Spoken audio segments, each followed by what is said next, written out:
കേരളത്തിൽ എവിടെയായാലും എയിംസിന്റെ തറക്കല്ലെങ്കിലും ഇടാതെ ഞാൻ നിങ്ങളുടെ മുമ്പിൽ വോട്ട് അഭ്യർത്ഥിച്ച് വരില്ല.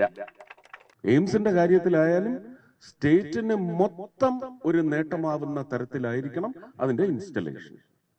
അതിനെ സംബന്ധിച്ച് ചോദ്യം വന്നില്ലെങ്കിൽ ഞാൻ അതിന്റെ ഉത്തരം പറയുകയാണ്. 2015 സൗഹൃദം മാത്രമുണ്ടായിരുന്ന സമയത്ത് പല ഡിസ്കഷനിലും ഫോണിൽ മാത്രമേ നടന്നിട്ടുള്ളൂ.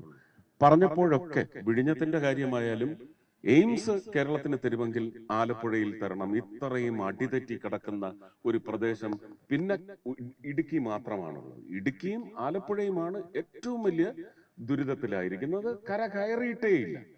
ഇങ്ങനെ ഒരു എയിംസ് വരുന്നതോടുകൂടി ജോഗ്രഫിക്കലി നമുക്ക് ഇടുക്കി സാധ്യമല്ല.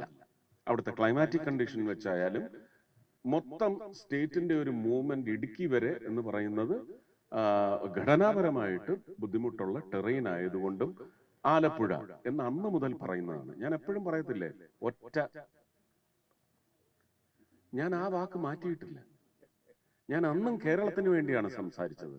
ഇന്ന് തൃശ്ശൂർക്കാർ തെരഞ്ഞെടുത്തെങ്കിൽ ഞാൻ ഇലക്ഷൻ പ്രചരണത്തിൽ പറഞ്ഞിട്ടുണ്ട്, ഞാൻ തൃശ്ശൂരിന് വേണ്ടി പ്രവർത്തിക്കുന്ന MP ആയിരിക്കില്ല. നിങ്ങൾ വോട്ട് ചെയ്യുന്നതിന് മുമ്പ് തുറന്ന് ഒരു 50 സ്ഥലത്തെങ്കിലും പ്രസംഗിച്ചിട്ടുള്ളതാണ്. ഞാൻ കേരളത്തിന് വേണ്ടി പ്രവർത്തിക്കുന്ന തൃശ്ശൂരുകാരുടെ MP ആയിരിക്കണമെന്ന് അന്ന് ഹൃദയം തുറന്നാണ് ഞാൻ പറഞ്ഞത്. അവിടെയും ഞാൻ പറയുന്നു, അത് മാറില്ല. ആ ഖ്യാതി നിങ്ങൾക്ക് തന്നെയാണ്. ഇപ്പോഴും ആലപ്പുഴയ്ക്ക് കിട്ടിയെന്നല്ല ഞാൻ പറയുന്നത്. ഒരധമം അതുവഴി ഉദ്ദേശിക്കുന്നുണ്ട്. ആ അധമം ഒടിക്കണം. ഞാൻ സ്ഥലത്തിന്റെ പേര് പറയുന്നില്ല. അതൊക്കെ ഒരു CBI അന്വേഷണം വരുന്നതോടുകൂടി പൊളിയും. പക്ഷേ ഇത് ആലപ്പുഴയ്ക്ക് എന്തെങ്കിലും കാരണം കൊണ്ട് അനുവദിക്കുന്നില്ല എങ്കിൽ പിന്നെ തൃശ്ശൂരിന്റെ തണ്ടല് ഞാൻ അവിടെ പ്രകടിപ്പിക്കും. പിന്നെ അത് തൃശ്ശൂരിന് തന്നെ വേണം. പിന്നെ അത് തൃശ്ശൂര് തന്നെ എന്ന് പറയുന്നത് ഒരു പോരാളിയെ പോലെ നിങ്ങളുടെ പിന്തുണയോടെ പോരാടിയിരിക്കും. ആ വാക്കിലും മാറ്റമില്ല.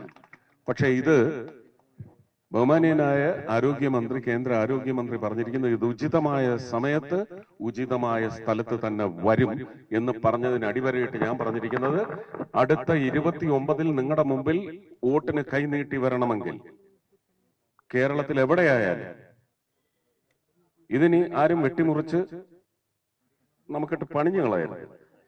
കേരളത്തിൽ എവിടെയായാലും എയിംസിന്റെ തറക്കല്ലെങ്കിലും ഇടാതെ ഞാൻ നിങ്ങളുടെ മുമ്പിൽ വോട്ട് അഭ്യർത്ഥിച്ച് വരില്ല.